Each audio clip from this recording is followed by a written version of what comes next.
বলছি আপনারা মশাল নিয়ে কি করলেন?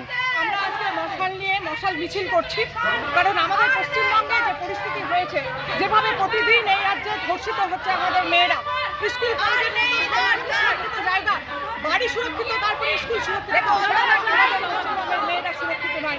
তাই মহিলাদের এই যে সুরক্ষা নেই, তাই আগুন নিয়ে বেরোতে হয়েছে, আগুন নিয়ে খেলতে হয়েছে, আগুন নিয়ে রাস্তায় নামতে হয়েছে। এই পশ্চিমবঙ্গকে যতক্ষণে সুরক্ষিত করবে, বলছি থানা মশাল নিয়ে কি থানা ঘেরাও করবেন?